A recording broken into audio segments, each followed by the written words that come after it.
Hi guys, welcome to Cricket Chat with Venkatesh. So finally Vaibhav Suryavanshi debut చూసాం మనం. 14 runs చేశాడు, but I was impressive. ఉంటుంది డెఫినెట్గా. నేను మార్నింగ్ కూడా వీడియో చేశాను కదా. Sachin Tendulkar also score 15 runs తన డెబ్యూ టెస్ట్ మ్యాచ్లో. అలాగే విరాట్ కోహ్లీ కూడా తన ఫస్ట్ ఇంటర్నేషనల్ గేమ్, అది 2008లో అగేన్స్ట్ శ్రీలంక డంబుల్లా, అప్పుడు కూడా అతను 12 రన్స్ చేశాడు. అలాగే వైభవ్ సూర్యవంశీ కూడా 14 రన్స్ చేశాడు. సో 14, 15, 12, సో అందరు కూడా 20 లోపు రన్స్ చేశారు, 10 కంటే ఎక్కువ చేశారు. సో అది ఫస్ట్ మ్యాచ్లోనే బ్రహ్మాండంగా ఆడేయాలి, బ్రహ్మాండంగా సెంచరీలు కొట్టేయాలని ఏం లేదు కదా. డెఫినెట్గా ప్రెషర్ ఉంటుంది. ఐపీఎల్ ఆడడం వేరే, ఇంటర్నేషనల్ క్రికెట్ ఆడడం వేరే. ప్రెషర్ అది డెఫినెట్గా ఉంటుంది. So he look very good. Particularly 2 సిక్స్లు కొట్టాడు. ఒక 6 అతను కొట్టిన 6 against Jofra Archer, that was special. That was really special. ఎందుకంటే ఐపీఎల్లో అందరూ వరల్డ్ క్లాస్ బౌలర్స్ని అతను 6లు కొట్టాడు ఎక్సెప్ట్ జోఫ్రా ఆర్చర్. ఎందుకంటే జోఫ్రా ఆర్చర్ ఆర్ఆర్కి సేమ్ తన టీంకి ఆడతాడు కాబట్టి అతను కొట్టే అవకాశం రాలేదు. ఇక్కడ అవకాశం వచ్చింది, అతను 6 కొట్టాడు. అండ్ ఓకే, అతను నేను మార్నింగ్ కూడా అదే వీడియోలో చెప్పాను, అతను ఫస్ట్ మ్యాచ్లో ఫెయిల్ అయినా కూడా ఎవ్వరూ పెద్దగా అతన్ని జడ్జ్ చేయొద్దు. డెఫినెట్గా ఒక 2-3 మ్యాచ్లు తీసుకున్నా కూడా అతను బ్రహ్మాండంగా సక్సెస్ అవుతాడు. దాంట్లో ఎలాంటి సందేహం ఎవ్వరికీ కూడా లేదు. సో ఇండియా మ్యాచ్ ఓడిపోయింది. ఒక ఓవర్ మిగిలి ఉండగానే ఇంగ్లాండ్ గెలిచింది. 2 ఫ్యాక్టర్స్ మనకు కనిపించినాయి. ఎందుకంటే 190 మాత్రం చేశారు మన వాళ్ళు. ఒక స్టేజ్లో 200, 220 పాసిబిలిటీ కనిపించింది. అట్లీస్ట్ 210 చేసి ఉంటే బాగుండేది. 210 చేసే అవకాశం కూడా కనిపించింది. కానీ కొంచెం స్లో అయ్యారు. శామ్ కరన్ బోల్డే వండర్ఫుల్ స్పెల్. తర్వాత మన బ్యాటర్స్ కూడా స్టార్ట్ తీసుకున్నారు, 40s చేశారు. ఇషాన్ కిషన్ అండ్ అభిషేక్ శర్మ దాన్ని పెద్ద నాగ్గా కన్వర్ట్ చేయలేదు, like what Jacob Bethell did. అలాగే శ్రేయస్ అయ్యర్ కూడా 37 చేశాడు. వాళ్ళు ఎవరైతే స్టార్ట్ తీసుకున్నారో, ఎవరైతే సెటిల్ అయ్యారో, వాళ్ళు కొంచెం ఒక్కరైనా నిలబడి ఉంటే బాగుండేది, మనకు ఆ స్కోర్ వచ్చేది. But still 190 was a good score on that pitch. But Ravi Bishnoi వేసిన 17th ఓవర్ చాయిస్ కూడా కరెక్ట్గా. 17th ఓవర్ రవి బిష్ణోయ్ ఏమాత్రం ఎఫెక్టివ్గా అనిపించలేదు తను ముందు వేసిన 3 ఓవర్లో కూడా. సో అతన్ని 17th ఓవర్ వేయించే బదులు శివం దుబేని రిస్క్ తీసుకుంటే బాగుంటుంది. లేదా శివం దుబేని ముందే వేయించి ఉండాల్సింది. 17th ఓవర్ మీ రెగ్యులర్ పేసర్స్తోనే వెళ్ళి ఉండాల్సింది. సో ఆ 17th ఓవర్ వేస్తే అతను 2 బ్యాక్ ఫుట్ నో బాల్స్ వేయడం, అతను డయాగ్నల్ రన్అప్ ఉంటుంది. దానివల్ల ఏంటంటే అతను బ్యాక్ ఫుట్ నో బాల్ వేసే అవకాశం ఉంటుంది. అది మొదట్లో ఒకటి వేసాడు ఫస్ట్ ఓవర్లో. ఇక్కడ వేసిన 2 చాలా కాస్ట్లీగా పరిగణించినాయి. ఆ ఓవర్లో 29 రన్స్ వచ్చాయి, 3 6లు వచ్చినాయి. అది almost that took the match away. అంటే అతను ఒక్కడే బ్లేమ్ చేయడం కాదు, బట్ ఆ ఓవర్ మనకి చాలా కాస్ట్. అంతవరకు మ్యాచ్ చాలా టైట్గా కనిపించింది. Jacob Bethell was still going strong. Jacob Bethell world cup సెమీఫైనల్లో మన మీద విజయం సాధించలేకపోయాడు. మరి ఆ ప్రతీకారం ఇక్కడ చేశాడు అతను. 77 of 46 balls, excellent innings, excellent, well paced. ఎందుకంటే స్టార్టింగ్లో 19 బాల్స్కి 19 రన్స్ చేశాడు. కానీ ఆ తర్వాత అతను పికప్ చేసిన విధానం, అతను ఆడిన రివర్స్ స్వీప్స్ కానీ, అతను కొట్టిన బిగ్ 6లు కానీ, అవి చాలా చాలా ఎఫెక్టివ్ అనిపించినాయి. So he won the match for his team. Jacob Bethell అంతా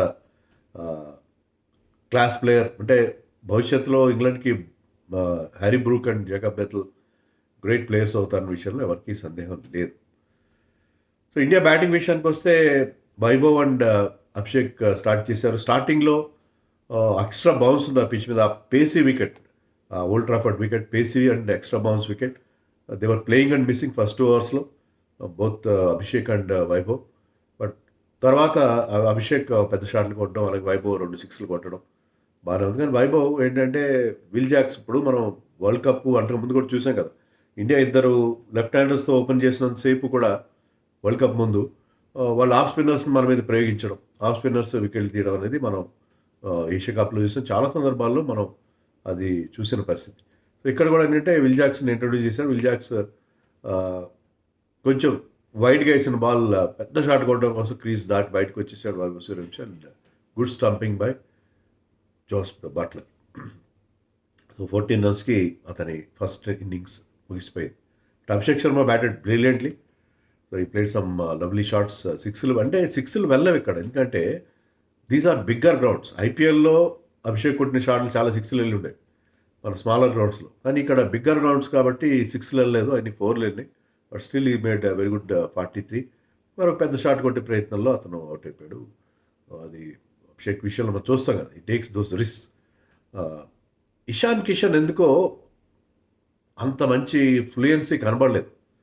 చాలా గట్టిగా కొట్టే ప్రయత్నం చేశాడు. He was not getting the timing. తను చేశాడు, 49 చేశాడు కానీ 122 స్ట్రైక్ రేట్. అది కొంచెం టీంని ఇబ్బంది పెట్టిందేమో అని అనిపించింది నాకు. Ishan Kishan was not getting those boundaries, not getting the timing. Shreyas Iyer చాలా బాగా బ్యాటింగ్ చేశాడు. ఆడినంతసేపు 37 రన్స్ చేశాడు. అతను ఏంటంటే never try to take any risk. ఆ ఏరియల్ రూట్ కూడా ట్రై చేయలేదు. రిస్క్ తీసుకోకుండా ఆ గ్యాప్స్ ఫైండ్ చేయడంలో చాలా ఇంటెలిజెంట్గా, చాలా స్మార్ట్గా ఆడాడు. 37 వెరీ వెరీ ఇంప్రెసివ్. కానీ మరొక పెద్ద షాట్ కొట్టే ప్రయత్నం, ఎందుకంటే ఇషాన్ కిషన్ మరోవైపు పెద్దగా రన్స్ చేయట్లేదు తెలుసు అతనికి. 200+ రన్స్ చేయాలని తెలుసు క్యాప్టెన్గా. So he wanted to get a big score and he caught out. So అది శ్రేయస్ అయ్యర్ అవుట్ అయిన తర్వాత మన ఇన్నింగ్స్ తడబడింది, డెఫినెట్గా తడబడింది. తర్వాత వచ్చిన players they could not get going. But Tilak Varma లాస్ట్లో 19th ఓవర్ 20th ఓవర్లో 19th ఓవర్ ఆఖరి బాట్కి ఆ హర్షిత్ రాణా 6 కొట్టాడు. అది కూడా తర్వాత 2 బాల్స్ కూడా 20th ఓవర్ ఫస్ట్ 2 బాల్స్కి 2 6లు కొట్టాడు తిలక్ వర్మ. ఎందుకంటే గ్రౌండ్లో ఒక సైడ్ చిన్నగా ఒక సైడ్ పెద్దగా ఉంది. మైకెల్ అదర్టన్ కామెంట్ స్టార్టింగ్లోనే చెప్పాడు, వీళ్ళు రాంగ్ ఎండ్ నుంచి స్టార్ట్ చేశారు బౌలింగ్. ఎందుకంటే స్టార్టింగ్లో బౌలింగ్ సైడ్కి ఆప్షన్ ఉంటుంది ఎక్కడి నుంచి స్టార్ట్ చేయాలి. ఎందుకంటే ఇండియన్ టీంలో టాప్ 7లో 6 లెఫ్ట్ హ్యాండర్స్ ఉన్నారు. వాళ్ళ లెఫ్ట్ హ్యాండర్స్కి లాస్ట్ ఓవర్లో లెగ్ సైడ్ షార్ట్ బౌండరీ వస్తుంది.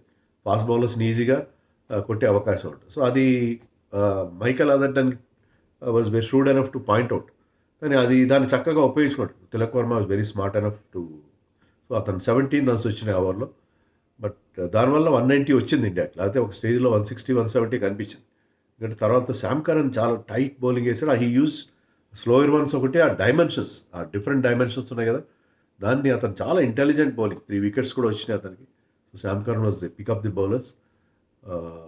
సో ఇంగ్లాండ్ బౌలర్స్ చాలా డిసిప్లిన్డ్గా బౌలింగ్ వేశారు కంపేర్ టు ఇండియా.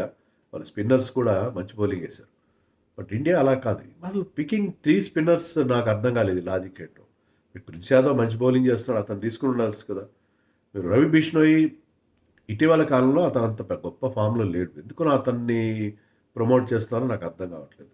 అతను ఈరోజు చాలా ఎక్స్పెన్సివ్ అయిపోయాడు. మొదటి నుంచి కూడా ఎప్పుడు కూడా అతను కంట్రోల్ లేడు. అక్షర్ పటేల్ బౌల్డ్ బ్యూటిఫుల్లీ, టైట్గా బౌలింగ్ చేశాడు. పవర్ ప్లేలోనే అతను బౌలింగ్ చేసి హ్యారీ బ్రూక్ వికెట్ తీశాడు. Harry Brook look dangerous.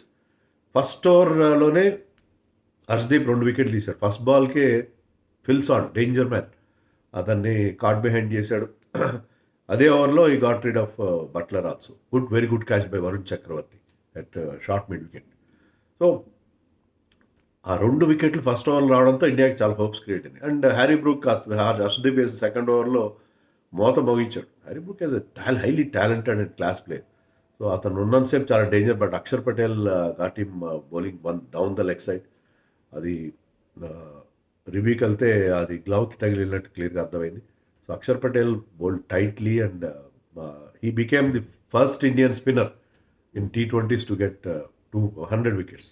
Already Arshdeep, Bumrah and Hardik Pandya 100 wickets తీసుకున్నారు T20 ఇంటర్నేషనల్స్లో.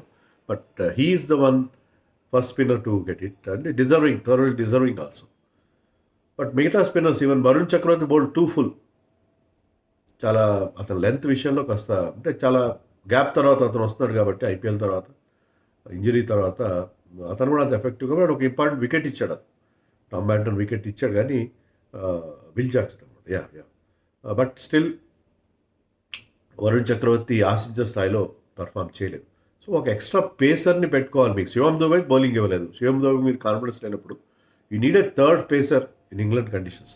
వాళ్ళకి ఏంటంటే వాళ్ళకి విల్ జాక్స్, శామ్ కరన్ లాంటి ఆల్రౌండర్స్ ఉన్నారు కాబట్టి they can have always have 6 bowling options, 3 spinners 3 pacers. దాంట్లో 3 పేసర్స్ కూడా ఫుల్ కోటా ఇవ్వగల బౌలర్స్ ఉన్నారు వాళ్ళకి. ఇప్పుడు ఇండియా కేసు అలా కాదు కదా. ఇండియాకి యూ కెనాట్ హ్యావ్ శివం దుబే విషయంలో మీరు ముందుగా అతన్ని యూజ్ చేసుకోవాలి. పిచ్లో ఉన్న ఎక్స్ట్రా బౌన్స్ ఉంది కాబట్టి, టాల్ బౌలర్ కాబట్టి శివం దుబేని వాడుకోకపోవడం, 17th ఓవర్ రవి బిష్ణోయ్కి ఇవ్వడం నాకైతే రాంగ్ డెసిషన్గా అనిపించింది. But anyway, Jacob Bethell batted beautifully.